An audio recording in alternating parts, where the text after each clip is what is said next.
हम पढ़ेंगे हाइजेनबर्ग की अनिश्चितता का सिद्धांत। बहुत ही इम्पोर्टेंट क्वेश्चन है ये, हाइजेनबर्ग की अनिश्चितता का सिद्धांत।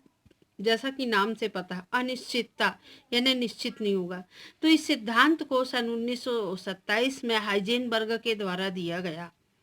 इन्होंने क्या बताया अपने सिद्धांत में कि एक ही क्षण पर किसी गतिशील सूक्ष्म कण जैसे इलेक्ट्रॉन, इलेक्ट्रॉन क्या है? गतिशील सूक्ष्म कण है।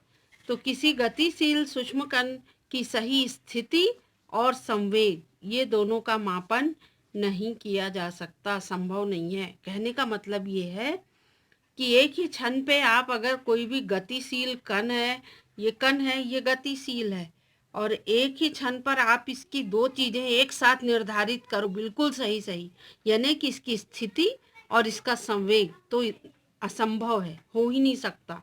यानी कि आप स्थिति निर्धारित करोगे तो संवेग अनिश्चित हो जाएगा, और संवेग निर्धारित करोगे तो स्थिति अनिश्चित हो जाएगी।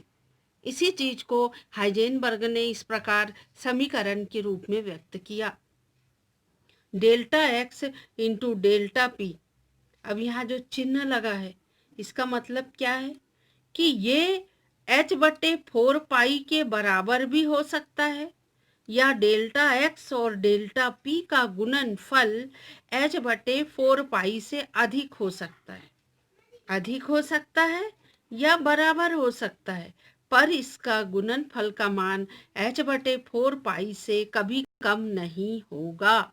और यहाँ पर आप ये देखिए कि डेल्टा एक्स क्या है।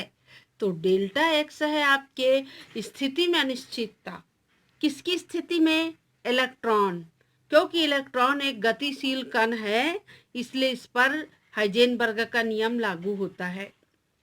तो डेल्टा एक्स स्थिति यानी पोजीशन में अनिश्चितता है, और डेल्टा पी संवेग में अनिश्चितता है। इस प्रकार हम देखते हैं कि delta x into delta P अर्थात दोनों की अनिश्चितताओं का गुणनफल h/4 पाई के बराबर हो सकता है या इससे अधिक हो सकता है। यही है हाइजेनबर्ग की अनिश्चितता का सिद्धांत, जो आपको बताता है कि यदि आप डेल्टा एक्स को निर्धारित करेंगे तो डेल्टा पी अर्थात संवेग में अनिश्चितता उत्पन्न हो जाएगी, और अगर आप एक ही समय में इसको निर्धारित करेंगे तो डेल्टा एक्स अर्थात स्थिति में अनिश्चितता आ जाएगी। तो इस प्रकार इस नियम के द्वारा दोनों अनिश्चितताओं का गुणनफल हमने देख लिया कि h/4 पाई के बराबर होता है या इससे अधिक हो सकता है, पर इससे कम कभी भी नहीं होगा। तो हम इलेक्ट्रॉन जैसे सूक्ष्म कण के लिए एक निश्चित पथ का निर्धारण करना असंभव है। देखो बोर ने क्या बताया था?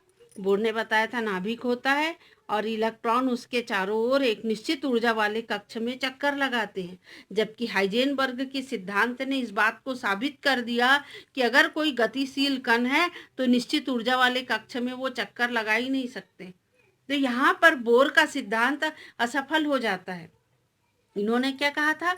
इलेक्ट्रॉन नाभिक के चारों ओर निश्चित पथ में चक्कर लगाती है, जबकि इसकी अनिश्चितता का सिद्धांत जो है वो इसके लिए सही साबित नहीं हो पा रहा है। तो हाइजेनबर्ग ने जो अनिश्चितता का सिद्धांत दिया, इस सिद्धांत ने परमाणु की संरचना से संबंधित जो जटिलता आ रही थी कि स्पेक्ट्रम में इतनी रेखाएं क्यों मिल रही है, तो बाद में पता चला कि कक्ष जो है उपकक्ष में बटा है और उपकक्ष कक्षक में बटा है।